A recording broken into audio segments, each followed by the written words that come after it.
I'm here today with a couple special guests. However, I'm going to share a couple things with you before we go to our recipe. So today, I'm going to share how to store coconut milk from a can, and one of my favorite cheap tools, and then what to do with your leftover cookbooks, because I know we all have a bazillion cookbooks from all the fads and diets we all have, so they're probably somewhere collecting dust, so what to do with them. So, coconut milk. I love coconut milk. You can swap this out for almond milk. You can swap it out for cow milk. It depends what kind you get. I love the canned kind because it's usually pure. It doesn't have any additives in it. Always look for the non-GMO. So it comes in a can. What you're going to do is if you're using this for a high fat and you want to make coconut cream, which is really good in coffee or tea, you want to separate the water from the milk and make it cream. So what they say to do is put the can in the refrigerator. Well, if you're like me, you know you're not supposed to put cans in the refrigerator. So what do? You put it in a Tupperware, but trying to pour it from a Tupperware never works out, right? So I love this. You can get these at the store for like 50 cents to $1. We use them for everything, salad dressings, barbecues, but I love putting my coconut milk in it because it automatically separates it. You guys can see right there.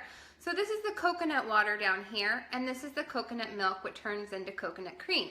And it's so simple to put it in your coffees or whatever you need to measure it from. You just pop the tap right off, put it down here, and then pour. So I love this tool. Again, you can find these for really inexpensive. You can use them for just about everything. I think we got like 5 of them. So what do you do with all the cookbooks you get from all the fad diets you do? I'm talking, I've done in every single one of them. The Fixate, the Paleo, everything. I even have my Betty Crocker cookbook that my mom gave me lots and lots of years ago. I'm not going to date myself. But when I first started out on my own, I mean, look at this thing. It's covered in stuff. But I love this because even though you change the way you eat, you don't have to throw out your cookbooks. You can still enjoy all the recipes that you like. So how do you do that? Very simple. So I love this Betty Crocker cookbook. However, everything in here does not fit with my clean eating. I no longer eat gluten. I no longer eat unhealthy, toxic things. So what do? Well, it's simple. You switch out the ingredients. So if you're making doughs or bread, you just switch it out for gluten-free dough. And on all the packages, it tells you how to swap it out. So normally 1 cup would equal 1 cup. Now, if you're using gluten-free, you may need to use excess gum. It does hold things together depending on what brand you're using. If you're using coconut flour, if you're using almond meal, it's a little bit different. But you can swap those out. If you guys have any questions about that, comment below. I would love to answer them. But as you can see, sugar. This book is full of sugar, especially for the desserts. So what do you swap it out for? Well, you can swap it out for stevia, you can swap it out for coconut sugar. There's a lot of other options that you can swap it out. You can even use fruit like dates to sweeten it instead of using sugar, which your body processes a little bit better than refined sugar. So again, stay away from all the old stuff that you used to eat, like processed, bleached flour, refined sugars, that kind of stuff, refined salts, and just swap it out for the healthier things. And you can still make your lovely recipes. So that's what you do with your old cookbooks. So I'm going to take you over to my 2 special guests because we are going to be making muffins. So today my son has come up that he wanted to make applesauce muffins. He was going through all my cookbooks, and that's kind of what brought on today's cookbook adventure. And he wanted to make applesauce muffins. And I kept telling him, okay, we'll do it, and I got busy. So today I figured it would be perfect to go ahead and do it live and show that you can bring your kids into the kitchen and teach them how to cook and how to be healthy, and it's fun and exciting. So, he has been cooking, as you guys see on my page, breakfast almost every morning. Yesterday, what did you make for breakfast? I made pumpkin pancakes. pumpkin puree pancakes. So he actually put pumpkin puree into his pancake. What kid does that, right? So I was really excited. Just like pumpkin pie. Yep, so just like pumpkin pie. So they're gonna take it away and show you what needs to be put in. So we already have the topping made. I will post this recipe and all the other recipes I do in my website and on my YouTube channel, so you can check those out. But we've already made the topping, and it's just oatmeal, butter. We added coconut sugar instead of dark brown sugar. We're swapping those ingredients out. And we already have mixed together the flour and the oatmeal in the big bowl. So we have our ingredients out here. Obviously you're gonna need oil, you're gonna need applesauce, eggs, sugar, baking powder, baking soda, milk, and cinnamon. Now you can swap out the flour for whatever you want. If you want to use the regular bleached flour, that's fine. But I would swap it out for a gluten-free. They're inexpensive and you can find them anywhere. And it's also healthier for the kids. All right, buddy, go ahead and take it away. So what do we do next?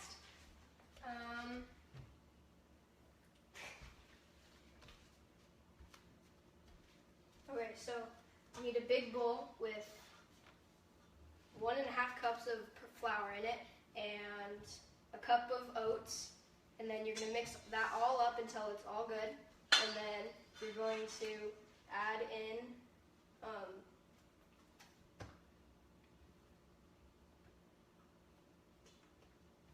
baking powder or baking soda.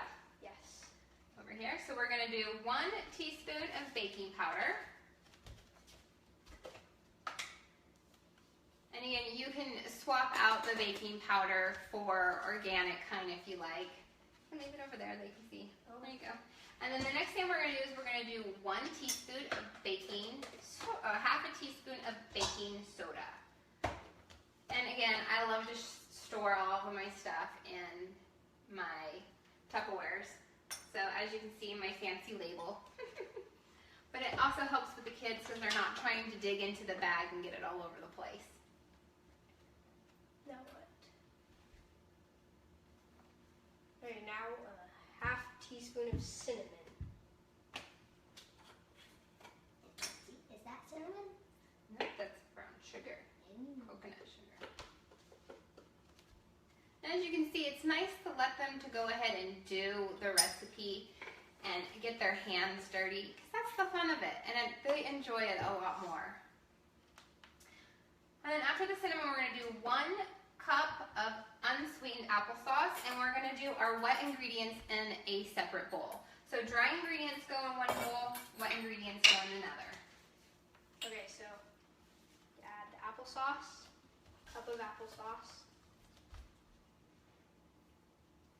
and then you add milk,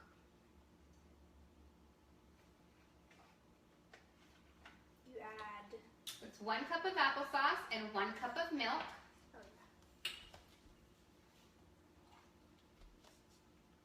and then a cup of milk, Can I do it? yeah,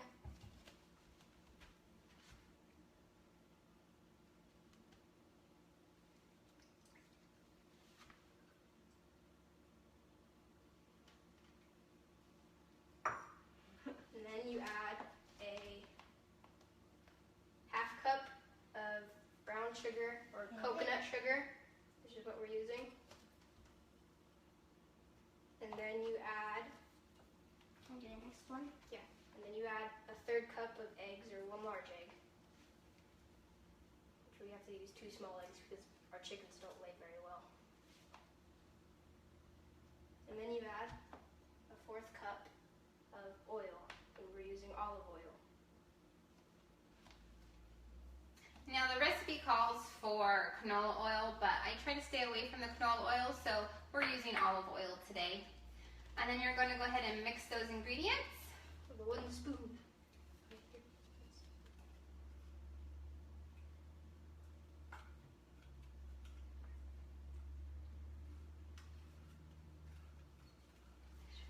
There you go. So you want to make sure that the eggs are beaten, and you can pre-beat the egg. That way it mixes better in the ingredients. Now once the ingredients are mixed together, you will go ahead and add the wet ingredients to the dry ingredients. Want some, Hayden? You gotta stir these first. Let me help you real fast.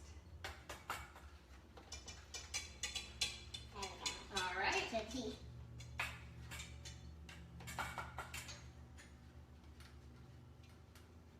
And now we'll mix the wet with the dry, and then the kids will go ahead and beat that. Yeah. And then we will add them to our baking tins.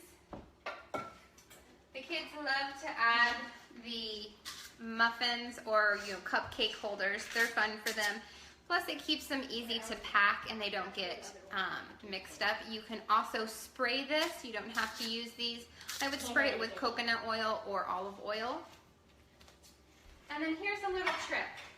So as you're dumping the batter into the muffin, instead of trying to spoon it out or pour it out, I love using an ice cream scoop. One that has a little handle that moves it side to side.